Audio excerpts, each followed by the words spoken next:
Saudara, tema kita hari ini adalah Tuhan memulihkan keadaanmu. Tuhan hari-hari ini sedang memulihkan keadaan Anda dan saya. Katakan amin, saudara ya. Tuhan lagi memulihkan keadaan kita semua. Dan saya mau katakan saudara bahwa hari-hari ini adalah hari-hari di mana kita itu mengalami perjumpaan dengan Tuhan. Jadi dalam segala hal, dalam segala keadaan seperti apapun, Tuhan lagi kangen sama kita. Tuhan lagi pengen ketemu sama kita dari hari-hari kita. Betapa Tuhan kita baik, ya. Jadi percayalah saudara bahwa hari-hari ini adalah waktu yang tepat. Waktu yang tepat, momen yang tepat. Keadaannya memang betul. Tuhan sedang merindukan ketemu sama kita. Nah, perjumpaan Tuhan terhadap kita bentuknya seperti apa? Ayo kita buka kitabnya saudara, di kitab Markus 8, mulai dari ayat yang ke-22. Mungkin kita sering membaca firman Tuhan ini, tetapi saya percaya bahwa Tuhan akan berbicara dalam versi yang berbeda. Ya, amin. Yesus menyembuhkan seorang buta di Betsaida. Kemudian tibalah Yesus dan murid-muridnya di Betsaida. Di situ orang membawa kepada Yesus seorang buta dan mereka memohon kepadanya supaya ia menjamah dia. Yesus memegang tangan orang buta itu dan membawa dia keluar kampung.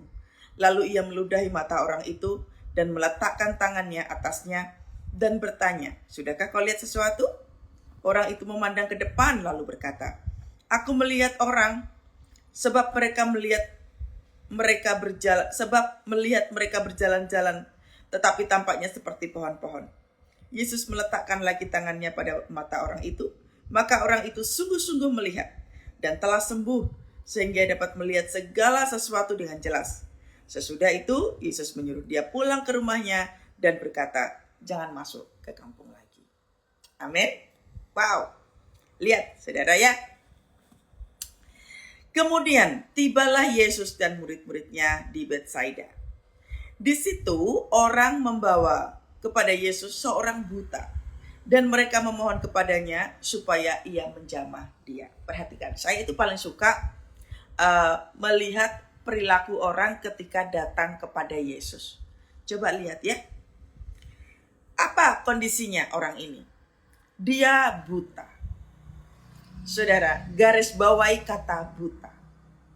Buta itu artinya apa toh? Buta itu kan gak bisa melihat. Yang pertama gak bisa melihat. Yang kedua, berarti kondisinya itu gak nyaman gitu ya. Karena gak bisa melihat, gak nyaman gitu. Lalu yang ketiga, karena dia buta, berarti hidupnya itu hanya minta tolong orang, minta belas kasihan orang gitu ya. Karena gak bisa sendiri, selalu membutuhkan bantuan. Itu buta. Lalu yang keempat, apakah buta? Buta itu bicara tentang susahnya mandiri.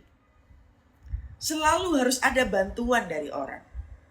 Entah itu bantuan orang, entah itu bantuan benda. Nah, selalu membutuhkan bantuan orang, itu buta. Nah, keadaan kita seperti apa hari-hari ini? Apakah kita kondisinya lagi buta? Buta yang dimaksud di sini buta semuanya ya. Kondisi-kondisi yang tidak menyenangkan. Mungkin kita hanya bisa hidup, iya Bu, saya hanya bisa hidup numpang dengan orang tua. Iya Bu, saya selama ini gak bisa pergi ibadah karena uangnya gak ada.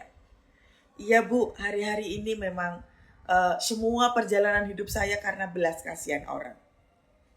Buta dalam arti tanda kutip. Ketika keadaannya lagi tidak baik,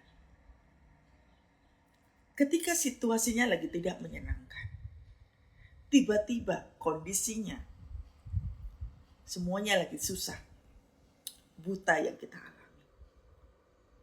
Nah, sikap hati si orang buta ini, saya tuh paling suka kalau baca kayak gini. Sikap hatinya yang saya paling suka.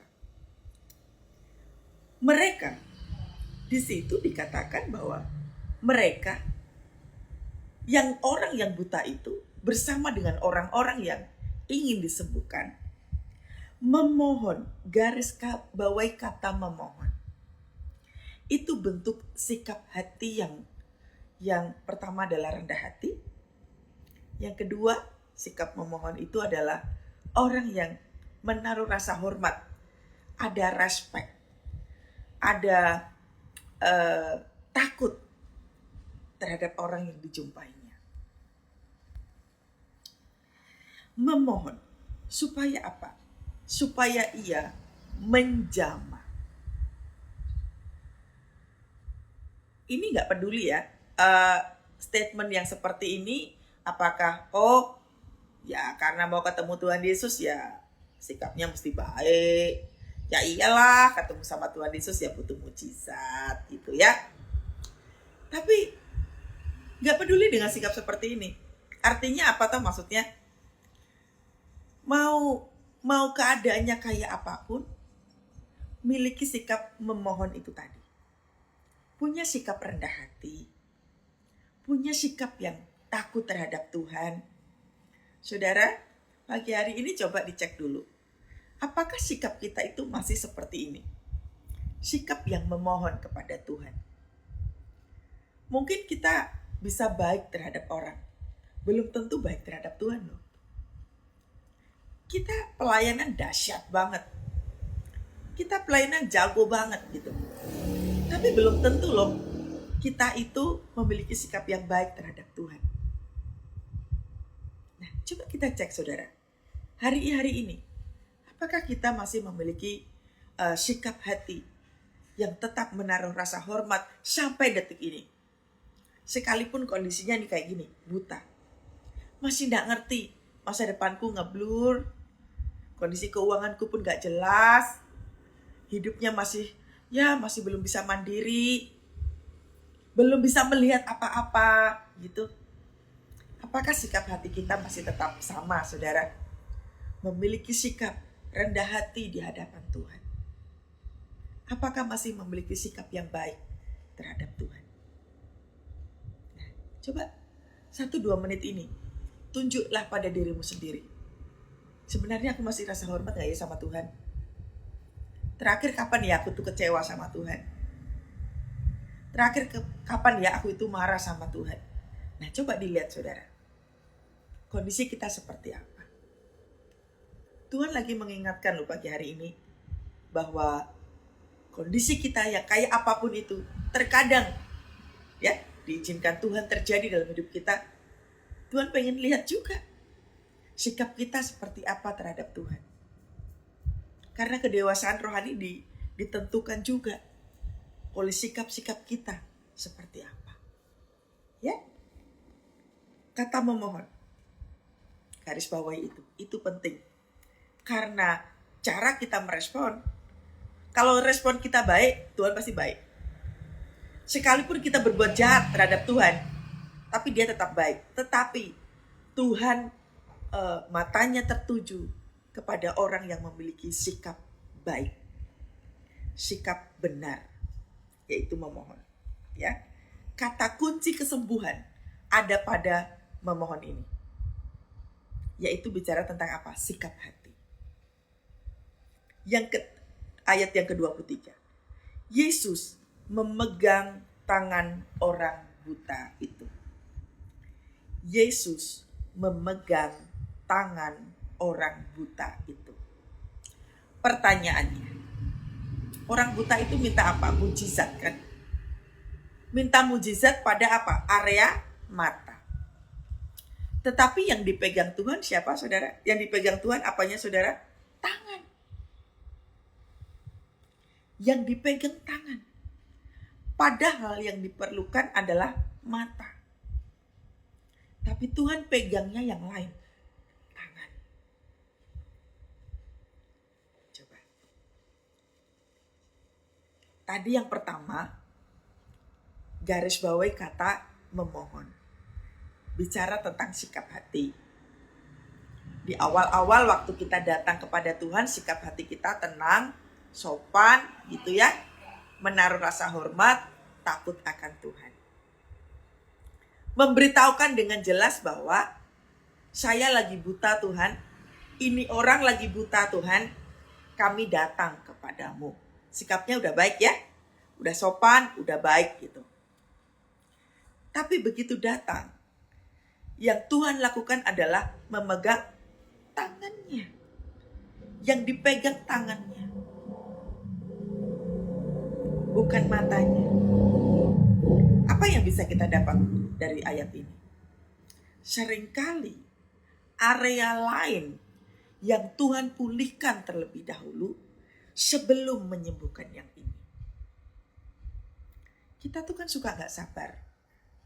Contoh ya, kita doanya adalah apa? Minta uang untuk membayar hutang misalnya. Waktu kita doa udah teriak-teriak gitu ya. Tenggorokan kita mungkin udah sakit gitu. Tetapi Tuhan gak ngasih uang. Karena fokusnya kepada uang, kita tidak pernah bisa melihat Tuhan lagi membereskan apa sih. Itulah pentingnya kita tidak, yang pertama, mengenal Tuhan terlebih dahulu. Yang kedua, tidak salah fokus. Ayo pagi hari ini kita mengenal Tuhan terlebih dahulu. Yang jelas pegang aja kata kuncinya. Tuhan lagi memulihkan keadaan Anda dan saya. Kita semua tuh lagi buta, saudara. Buta firman. Buta kebenaran. Buta masa depan. Buta bahwa kita sudah keluar dari jalurnya Tuhan. Kita seperti orang buta. Yang kedua, kita tidak bisa hidup sendiri. Jadi pastikan pagi hari ini kita mengenal betul siapa Tuhan kita. Lihat ya, Yesus memegang tangan itu. Yang dipegang tangan, bukan mata. Tuhan pun pengen melihat responnya. Coba, Tuhan lagi memulihkan yang lain, tapi waktu fokus kita kepada mata, fokus kita kepada mujizat, fokus kita kepada apa yang nampak, maka kebaikan Tuhan tidak akan pernah kita lihat.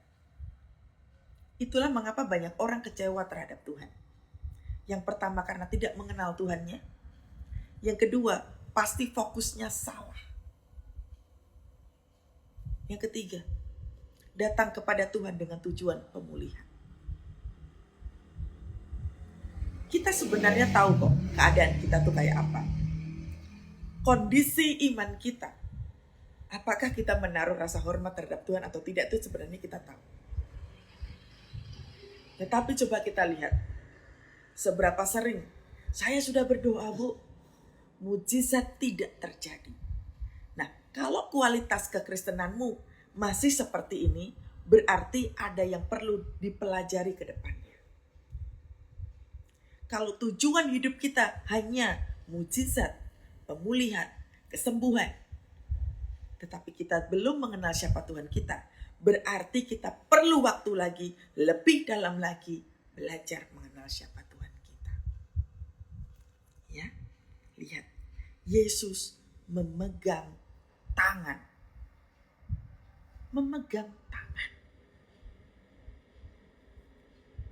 Jadi paham ya saudara, bahwa kalau engkau doa minta apa, Tuhan jawabnya apa.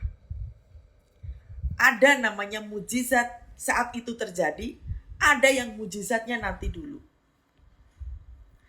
Yang disebut dengan proses.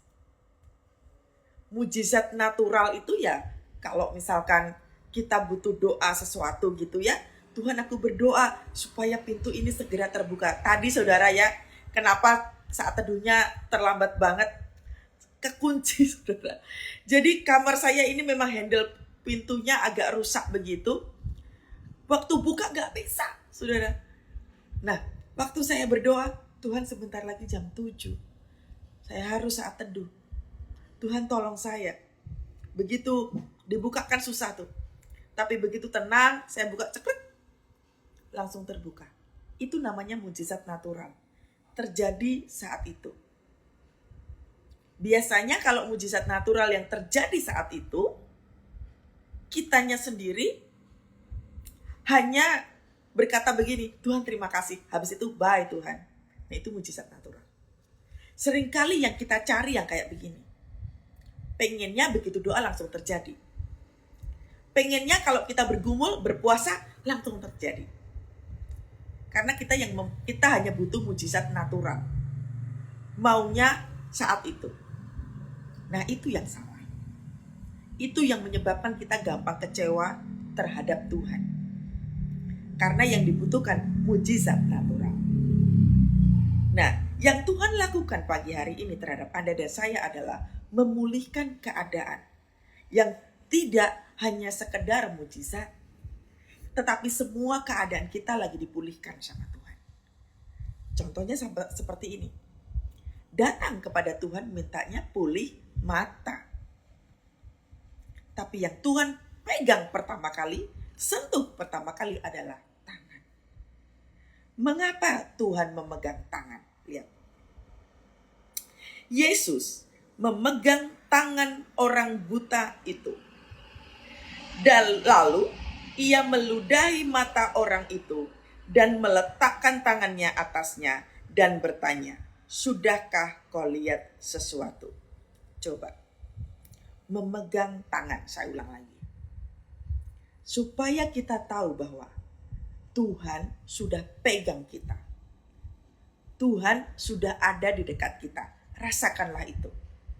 Meskipun mata tidak melihat, tapi rasakan bahwa ada tangan Tuhan lagi sentuh kita. Kita bisa merasakan gak saudara bahwa hadirat Tuhan itu ada? Anda merasakan gak saudara bahwa di dalam rumahmu itu ada Tuhan? Anda merasa gak saudara? Anda merasa gak saudara bahwa bahwa Tuhan ada di dekat kita? Anda merasa gak saudara?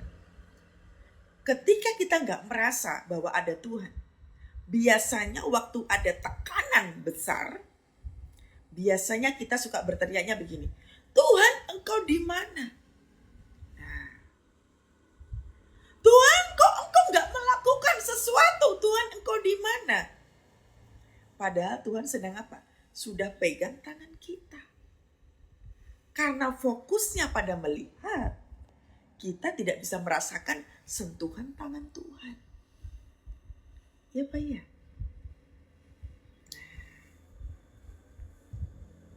Makanya kita gampang kecewa, gampang lelah, gampang frustrasi.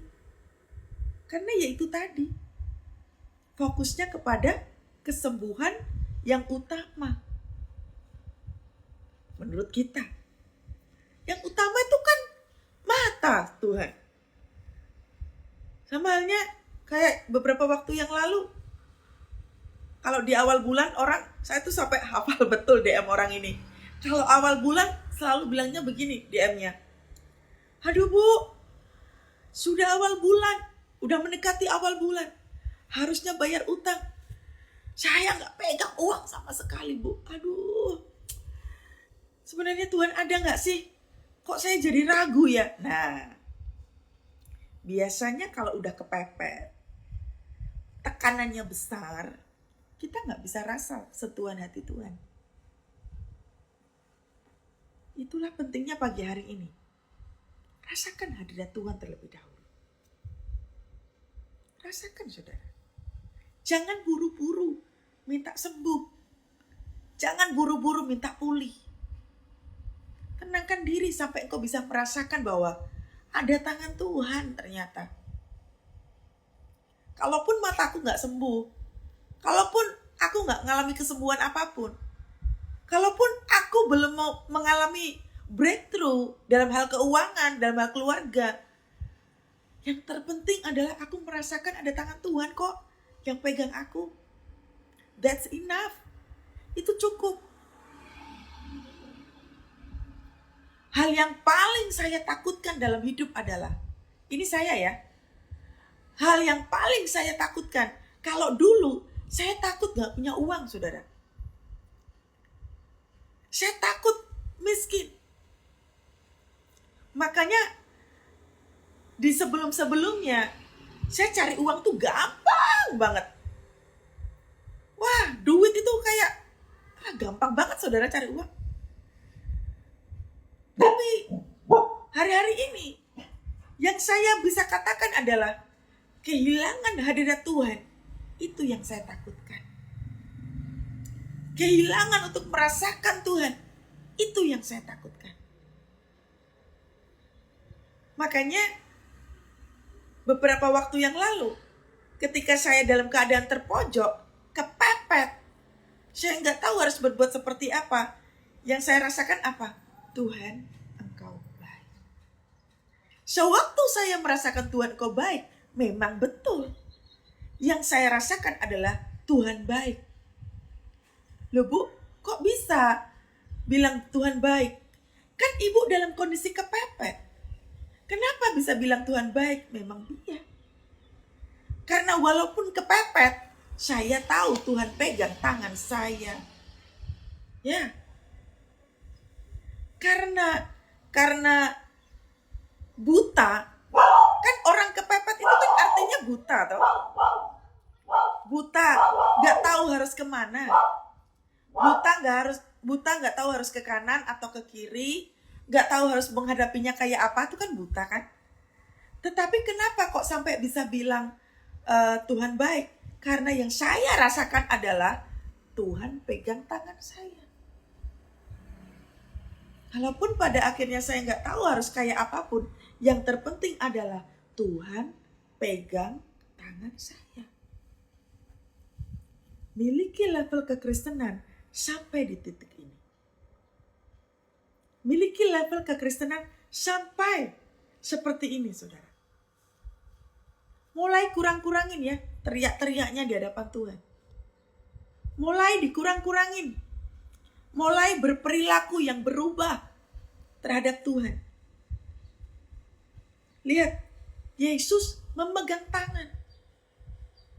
Yesus memegangku dengan tangan kananmu.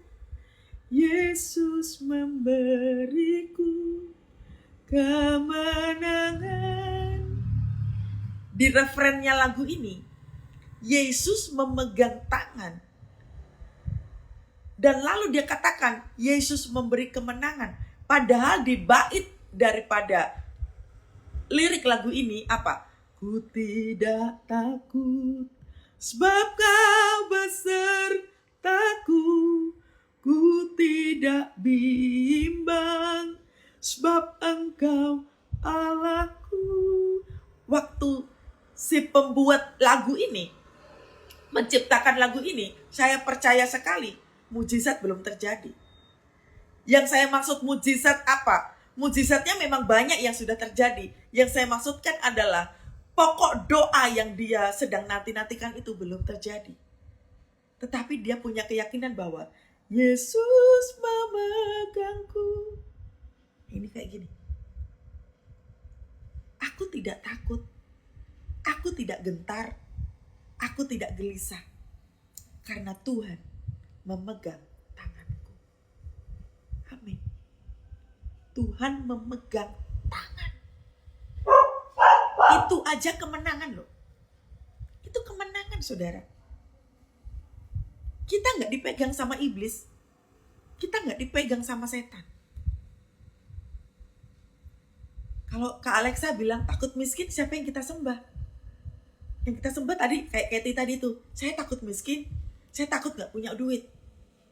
Berarti yang saya sembah betul, saya lagi nyembah duit. Karena yang ditakutin apa? Duit, bukan Tuhan. Berarti kita gak menang di situ.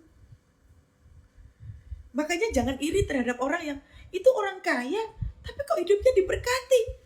Sementara saya yang pelayanan udah mati-matian kayak begini. Aduh. Nah, dia gak tahu bahwa Tuhan pegang tangan kita aja.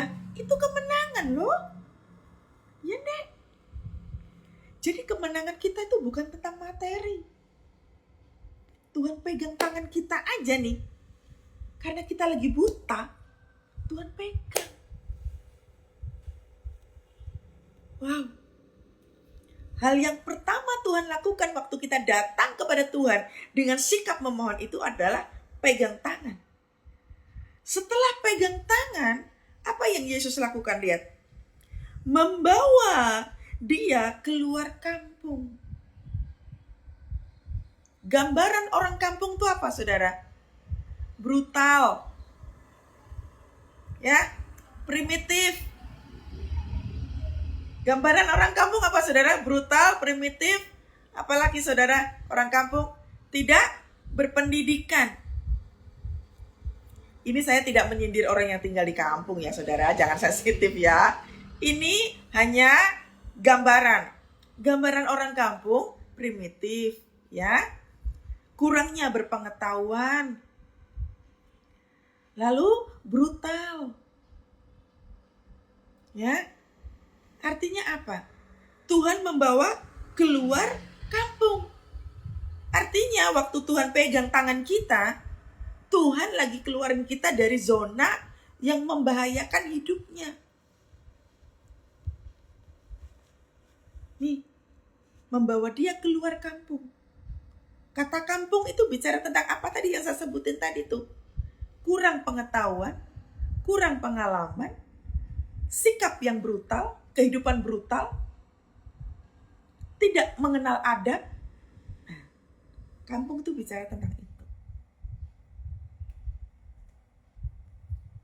Jadi Tuhan fokusnya pegang tangan lalu bawa keluar ke zona yang bukan semestinya. Kan kita itu diciptakan Tuhan serupa seturut dengan gambar Dia, gambar Allah. Nah, cetakan kita ini udah berubah nih, saudara. Cetakan kita udah berubah. Kalau serupa dan seturut dengan gambar Allah, coba gambaran Allah adalah apa? Allah penuh kasih. Allah itu sabar. Allah itu tidak suka dengan ketidakkudusan. Allah itu penyayang, penurut, taat. Itu Allah. Itu Tuhan. Itu Yesus. Cetakan kita udah berubah. Brutal, gak tahu berterima kasih, susah bersyukur. Nah itu sudah keluar dari cetakannya. Makanya Tuhan pegang tangan kita, bawa keluar. Oh nak, kamu sudah keluar nih dari casing aslinya. Makanya gak tepat, saudara. Kalau kita berteriak-teriak sama Tuhan, mana janjimu? Nah, kalau sudah di level itu, berarti kekristenan kita lagi dipertanyakan nih sama Tuhan. Ya, kalau sudah dipegang tangan, dibawa keluar, lihat apa yang Tuhan lakukan. Wah, ini yang gak disukai. Nah, lalu ia apa? Meludahi. Siapa sih orang yang mau diludahi? Ini bicara tentang apa, saudara? Banyak.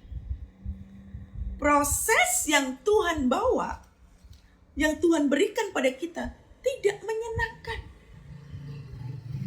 Nih, ia meludahi. Yang diludahi apa? Mata. Kita lagi butuh apa sekarang? Pemulihan keluarga?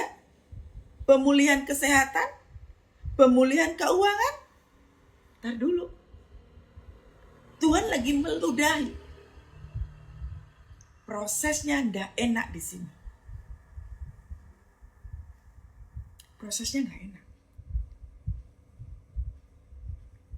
Engkau dianggap rendah sama orang.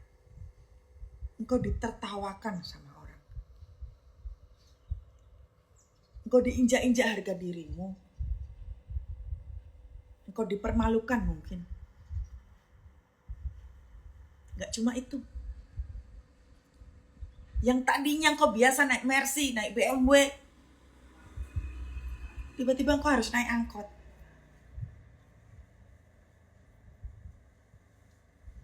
Situasinya berubah.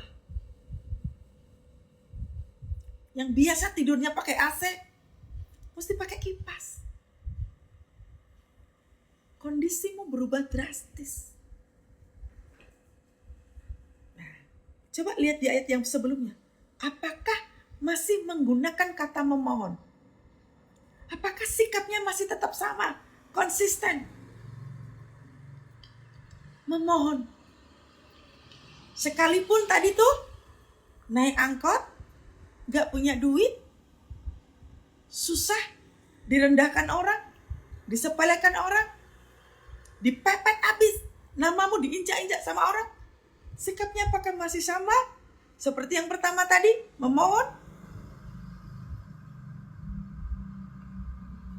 Itu diperhitungkan Tuhan, saudara.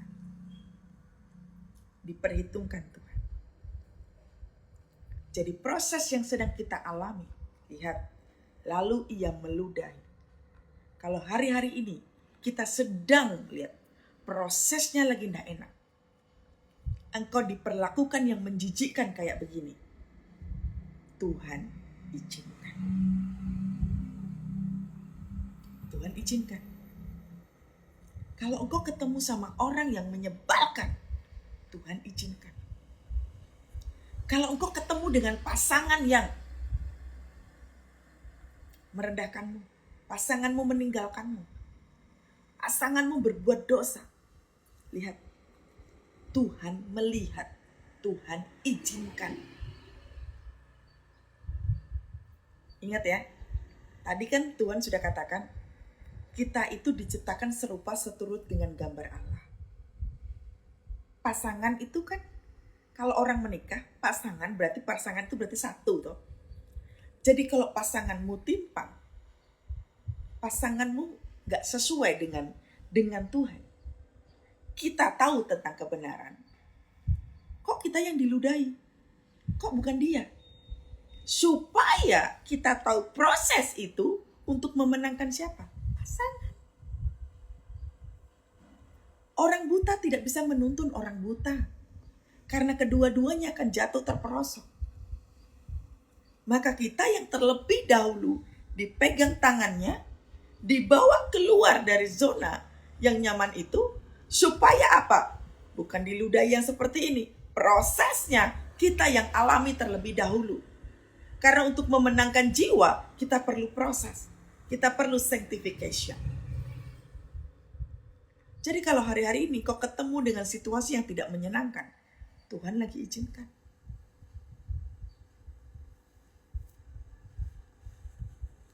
Ya. Sebenarnya prosesnya untuk apa sih? Lihat ya. Lalu ia meludahi mata orang itu dan meletakkan tangannya atasnya. Masih pakai tangan Tuhan. Artinya apa? Segala sesuatu kalau atas izin Tuhan itu enak, saudara. Daripada kita menderita karena dosa kita. Lebih baik penderitaan badani yang sedang kita alami hari-hari ini lebih baik dari tangan Tuhan daripada dosa kita. Hari ini tuh kan temanya adalah memulihkan keadaan. Namanya aja memulihkan keadaan, berarti ada hal-hal yang kita harus lewati toh. Contoh, rumah kalau kotor kan harus disapu dulu. Kan gak mungkin toh langsung kamu pel. Karena yang ada apa? Jadi kotor. Disapu dulu. Hal-hal yang tidak benar, hal-hal yang tidak baik, yang merusak pandangan mata Tuhan, disapu dulu. Sebelum dipel, disapu dulu. Karena banyak kotorannya. Kalau kita nyapu itu kan kadang kotorannya gak lihat, gak nampak toh. Di bawah meja, di balik pintu, daun pintu, kan kotoran itu gak kelihatan. Proses penyapuan itu supaya apa? Dosa-dosa, kotoran-kotoran yang tidak nampak itu tersapu bersih. Makanya perlu proses. Karena proses yang sedang kita alami hari-hari ini itu untuk apa? Kotoran dosa yang tersembunyi itu tersapu bersih. Makanya selalu ada tahapan demi tahapan. Jadi pegang kuat saudara bahwa Tuhan tidak pernah terlambat, itu betul. Cuma kita aja yang kadang tuh suka gak sabar. Kadang kita suka sok keminter. Tuhan, nanti kalau overthinking, gampang panik. Kita suka mikirnya lebih cepat dari yang di Tuhan pikirkan. Kita jadi gampang frustrasi tuh. Padahal kita lagi di tahap apa? Proses. Jadi gak tepat, saudara. Kalau kita mengatakan Tuhan gak tolong, gak tepat. Beberapa waktu yang lalu saya posting ya, tanda-tanda kalau iblis lagi gentar sama doa kita. Saya sudah sebutin itu. Ya, masih ingat? Apa saja masih ingat? Kalau engkau lagi mulai doa, lalu engkau punya statement begini. Sudah doa, tapi kok masalah makin bertambah. Yang benar itu adalah haleluya. Loh Bu, kok bisa? Kan harusnya kalau lagi doa, berarti persoalannya harusnya pelan-pelan terselesaikan dong Bu. Dengar baik. Iblis gak suka pada perubahan. Iblis gak suka. Kita bertobat itu gak suka, saudara. Iblis gak suka kita mengalami mujizat. Iblis gak suka. Iblis gak suka kita semakin dekat sama Tuhan. Iblis gak suka, saudara. Lihat ya, Ayub. Nah, coba kita buka di kitab Ayub, saudara ya. Kita lompat sebentar saja. Ya, kita lihat bagaimana Tuhan bukan mencobai. Lihat ya, Ayub tidak dicobai. Tuhan tidak pernah mencobai siapapun. Tetapi coba lihat, iblis pada saat mau mencobai Ayub, dia aja minta izin loh sama Tuhan. Ya enggak? Tuhan, Ayub punya semuanya. Awal-awal pertama itu kan dihabisi tuh, ya. Anaknya semua dihabisin. Hartanya dihabisin. Lalu Ayub mencoba untuk apa? Menenangkan diri. Karena Ayub itu gambaran orang saleh. Gambaran orang yang hidupnya takut akan Tuhan. Iblis tahu itu. Ketahuilah saudara, tidak hanya Tuhan yang mengenal kita. Iblis itu tahu kita. Iblis tahu orang tukang melo tahu. Iblis tahu orang perilaku kita itu tahu. Kelemahan kita, kekurangan kita, iblis tahu. Makanya waktu mau mencobai kita, iblis itu suka izin sama Tuhan. Kalau Tuhan katakan iya, tapi Tuhan katakan apa? Apa yang ada di dalam dia, ada di dalam kuasamu. Jadi yang kita pegang sekarang ini, mau keluarga, kekayaan, jabatan, nama baik, apapun itu, ada dalam kuasanya iblis. Tuhan kasih izin. Tapi yang tidak dikasih izin apa? Menyentuh kita. Artinya apa? Jiwa kita, tubuh jasmani kita, Tuhan tidak izinkan iblis sentuh. Keren enggak? Tapi Bu, kenyataannya saya sakit gak sembuh-sembuh? Nanti dulu. Sakit gak sembuh-sembuh karena apa? Nih lihat, kayak ini tadi tuh. Tuhan kan baru meludahi nih. Waktu Tuhan pegang tangan, memangnya langsung matanya terbuka? Kan enggak. Waktu Tuhan bawa keluar kampung, memangnya langsung matanya terbuka? Kan enggak. Bahkan waktu diludahi, apakah matanya langsung terbuka? Kan enggak. Ada proses. Lah waktu diproses itu tadi tuh, ada dalam kendalinya Tuhan. Nyawa kita. Yang membuat kita seringkali merespon salah karena apa? Kita buka celah. Saudara. Beberapa waktu yang lalu, waktu saya kepepet, bisa aja kan saya marah sama Tuhan. Tuhan, saya kehilangan pekerjaan ini kan juga atas izin-Mu. Tuhan, saya menutup bisnis ini kan juga atas izin-Mu. Tuhan yang minta. Lah kalau sekarang saya keadaannya seperti ini, mana pertolongan-Mu Tuhan? Kau suruh saya pelayanan, saya pergi. Mana Tuhan pertolongan? Bisa aja kan saudara saya ngomong begitu. Tapi karena proses demi proses yang saya lewati, membuat saya pada akhirnya bisa ngomong begini. Tuhan, Engkau tetap baik. Sekian tahun yang lalu, saya masih Kristen kekanak-kanakan. Tuhan mana? Tuhan enggak, malas doa, malas. Itu itu sekian tahun yang lalu. Karena prosesnya belum selesai. Tapi coba sekarang, pada akhirnya, Kathy tadi kan sudah dijelasin, Kathy suka uang. Kathy cinta uang. Kathy takut miskin.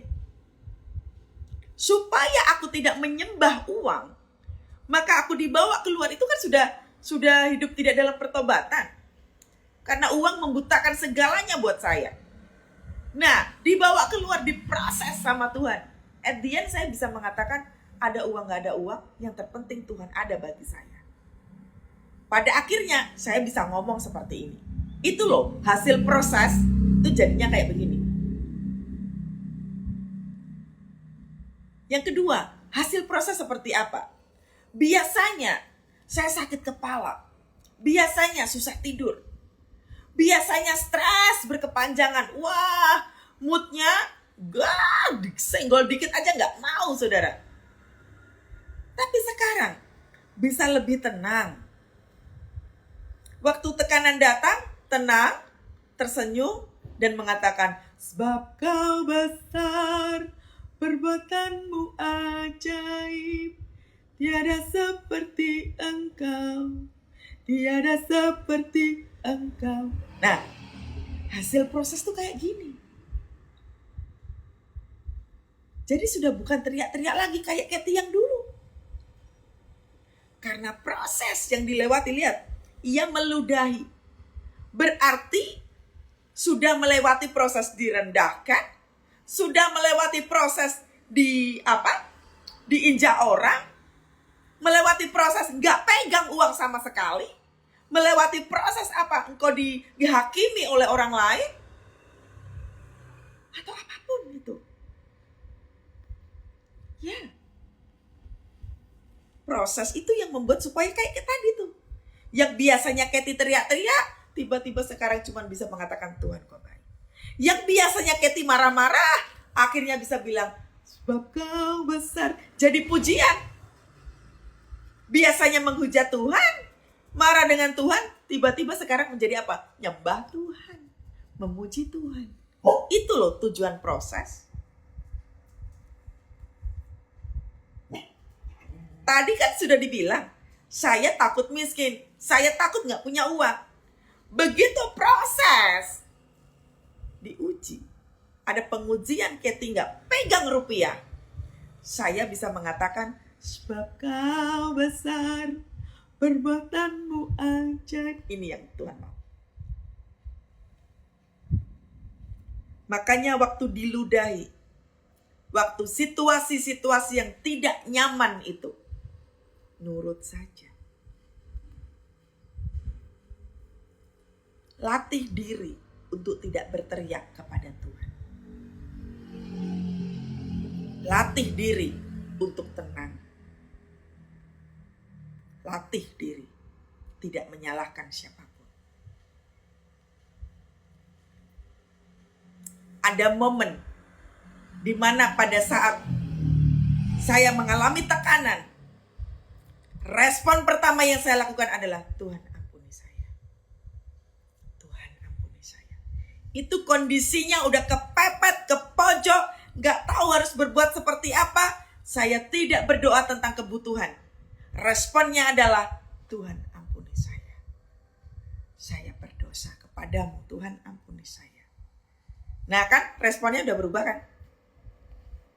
Yang biasanya gak gengsi banget untuk minta ampun sama Tuhan, yang gak pernah tahu bilang terima kasih kepada Tuhan, ketika dalam keadaan kepepet, sudah bisa taruh tangan di dada, Tuhan ampuni saya.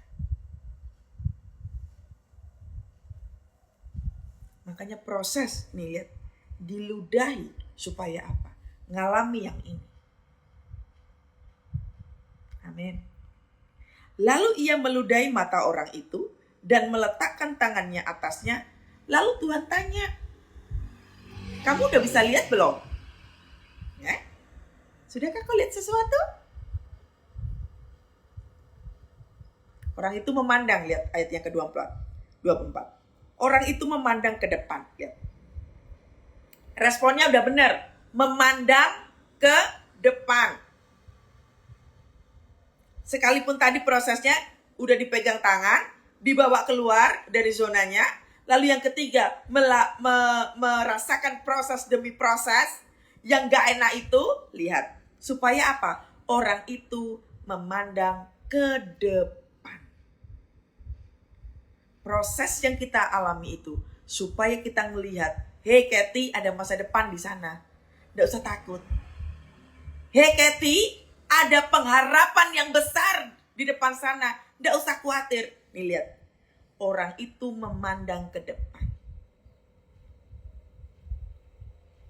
Buta biasanya tengok kanan kiri, nggak ngelihat apa-apa. Apa sih? Tangannya yang meraba-raba kan? Ya enggak? Kalau orang buta itu, maaf ya, saya tidak bermaksud untuk itu. Orang buta itu kan kalau misalkan ini, dia tengok kanan kiri, tangan kanan kiri gitu kan, sambil tangannya meraba-raba kayak gitu kan. Yang dia lakukan apa? Memandang ke depan. Itu loh. Orang kalau sudah melewati proses, dia tahu apa yang harus dia lakukan. Lihat ke depan. Amin. Itu loh saudara. Makanya waktu mengalami tekanan kehidupan itu proses yang menyakitkan. Ini kan di ludah itu kan gak enak, jijik gitu kan ya. Itu artinya apa? Proses yang tidak menyenangkan itu agar supaya respon kita lihat ke depan. Lihat ke depan, gak usah lihat ke belakang lagi. Orang kalau lihat ke belakang terus, tulang ini mulai harus sakit. Anda yang sakit tulang, Anda terlalu nengok ke belakang. Coba koreksi diri ya. Yang punya sakit tulang. Tulang apa saja? Mau tulang punggung di belakang, your back, di belakang sini. Atau tulang apa saja, Anda terlalu nengok ke belakang. Jangan nengok ke belakang lagi. Yang hancur biarkan saja. Engkau ditipu sama orang, ya udah biarkan saja. Engkau mengalami kegagalan, kehancuran dalam bisnismu, jangan nengok lagi ke belakang. Lihat ke depan. Supaya tulangmu mengalami kesembuhan. Saya nggak tahu kenapa tiba-tiba saya ngomong begini. Saya percaya ini Roh Kudus yang ngomong ya. Anda yang punya sakit tulang, nggak tahu lah ya. Tulang apa saja yang sedang Anda alami, koreksi. Jangan nengok ke belakang. Kalau pengen sembuh, jangan tengok ke belakang lagi. Yang hancur, yang ancur-ancuran, yang ditipu sama orang, yang mengalami apa? Anda ditinggalkan pasangan sekalipun, jangan nengok ke belakang. Lanjut aja terus. Kehidupan akan terus berjalan. Biarkan saja yang terjadi di belakang sana. Orang itu memandang ke depan. Lalu ia berkata, aku melihat orang, sebab melihat mereka berjalan-jalan, tetapi tampaknya seperti pohon-pohon. Tahu saudara ini artinya apa? Ngeblur. Terkadang kita udah niat nih, lihatnya ke depan. Lihat ke depan. Tuhan, aku udah fokus kepadamu. Aku udah fokus pada pertobatan. Tapi kita masih ngeblur nih, masih ngeblur. Masih nggak ngerti ke kanan atau ke kiri. Kok nggak nampak jelas ya? Ini gimana ya? Kok nggak nampak begitu jelas ya? Bagaimana ya? Lihat. Selama tanganmu dipegang sama Tuhan, sekalipun ngeblur, tanganmu tetap dipegang sama Tuhan. Amin. Lihat yang dilakukan Tuhan Yesus. Yesus meletakkan lagi. Lihat ya. Tadi udah diproses, udah enak. Dipegang tangan, dipindahkan ke zona luar, lalu mengalami proses yang tidak menyenangkan, yang bikin kita lelah, yang bikin kita frustrasi, yang bikin kita pengen berhenti. Belum sempurna juga. Terkadang Tuhan izinkan itu. Belum sempurna.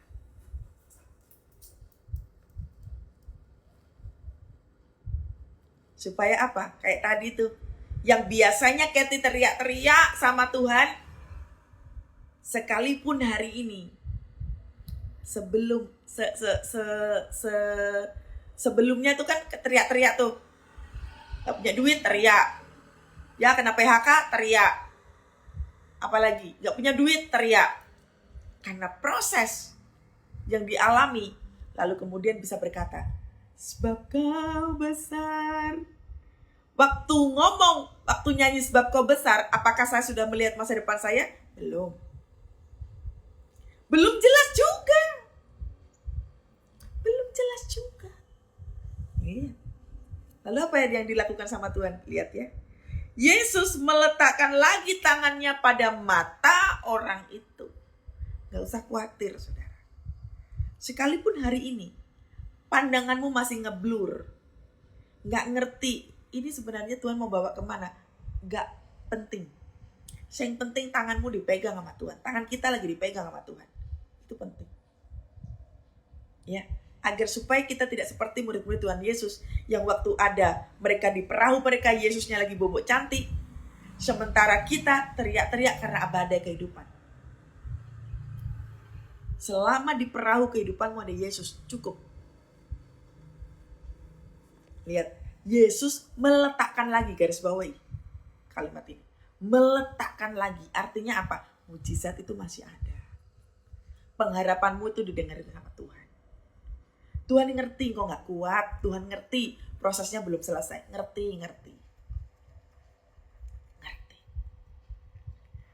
Tapi fokus Tuhan adalah memulihkan keadaan kita.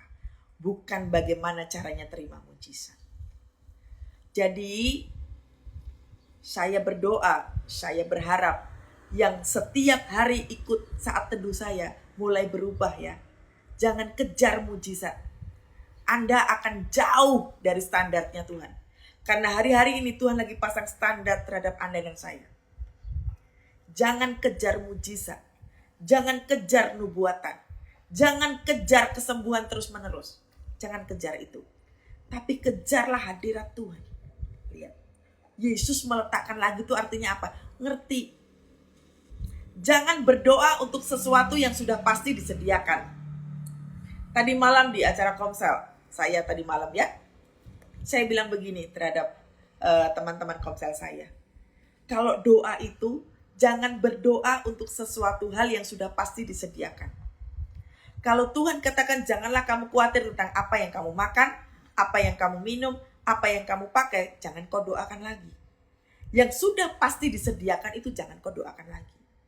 Tapi berdoalah minta kekuatan, tapi berdoalah minta keteguhan hati untuk tetap percaya sama Tuhan. Mintalah yang seperti itu. Tuhan, prosesnya memang menyakitkan. Tuhan, prosesnya memang melelahkan. Tapi berikan aku kekuatan ya Tuhan untuk aku bisa terus berjalan ke depan. Nah, doanya tuh kayak gitu. Mulai berubah. Jangan melulu tentang apa yang kita makan, yang kita minum, yang kita pakai. Jangan buang energi untuk area itu. Ya, Yesus meletakkan lagi. Berarti ada intervensi Tuhan. Berarti Tuhan masih belum selesai terhadap kita. Ya, meletakkan lagi tangannya pada mata orang itu. Maka, lihat. Maka orang itu sungguh melihat.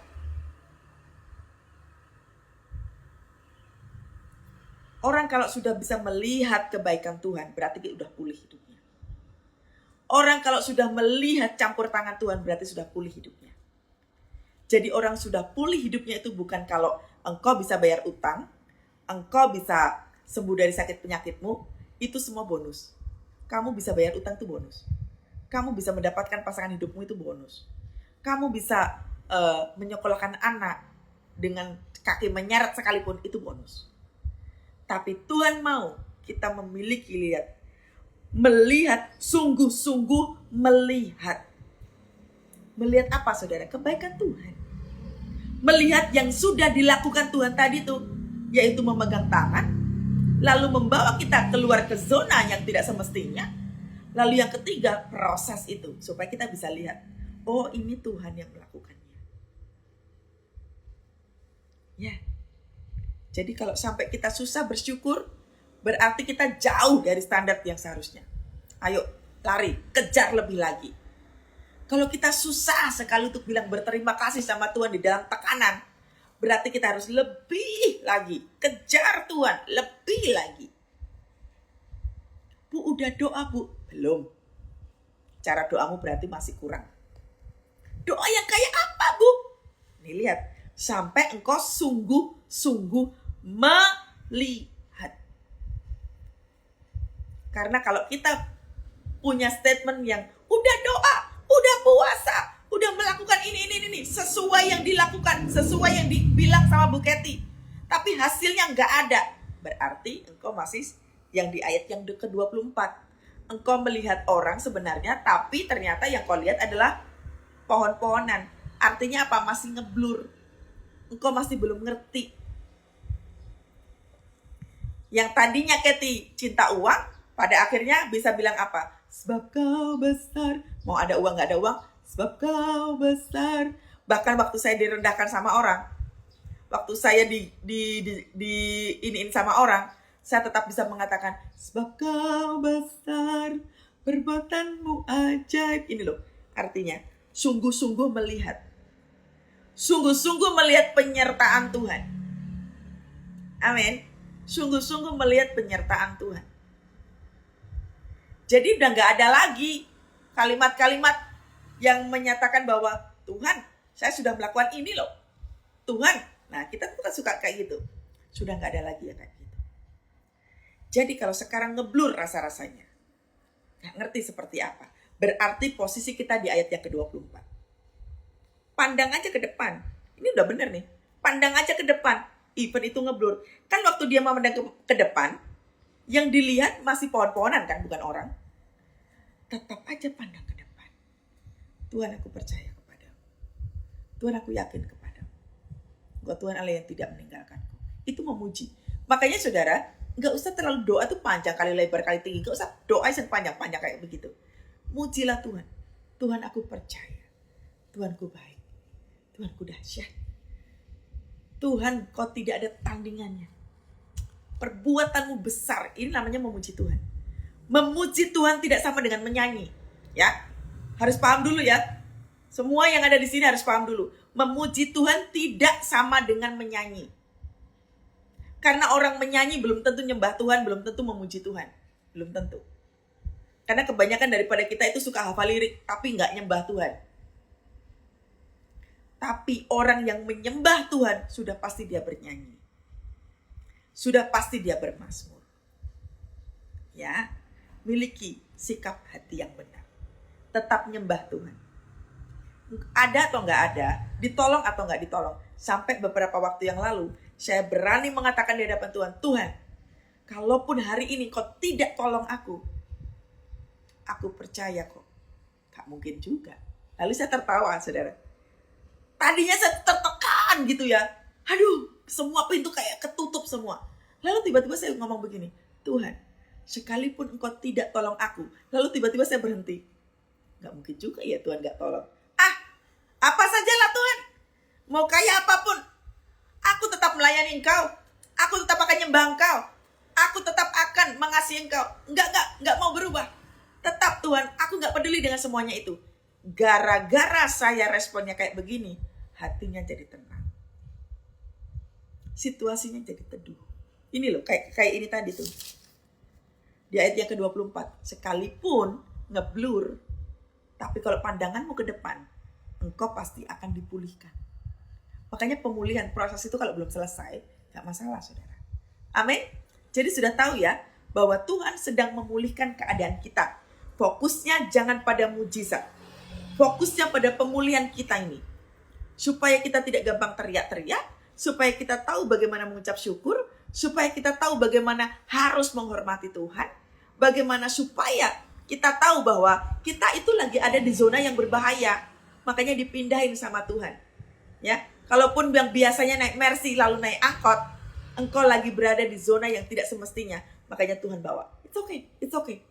Banyak kok saudara saya mengalami perubahan. Yang biasanya saya bisa melakukan ini, tiba-tiba gak bisa. It's okay. At the end saya bisa ngerti bahwa tujuannya sudah berbeda. Ya, makanya pahami betul isi hati Tuhan. Tuhan sedang memulihkan keadaan kita. Amin. Supaya kita tidak menjadi sama seperti yang lain. Ayo kita doa.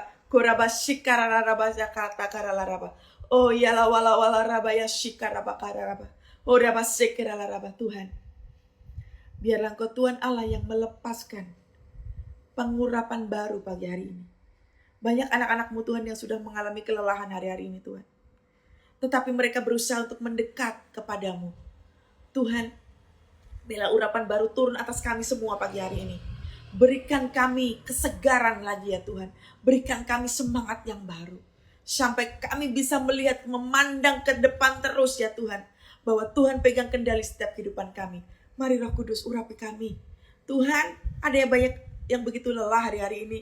Ada yang begitu pengen berhenti rasanya. Tuhan, kami percaya bahwa Engkau memahami keadaan kami. Tuhan, tolong kami. Berikan kami fresh anointing Tuhan. Berikan kami kesegaran yang baru untuk kami bisa menjalani hari-hari kami. Terima kasih ya Roh Kudus. Terima kasih. Terimalah saudara fresh anointing daripada Tuhan.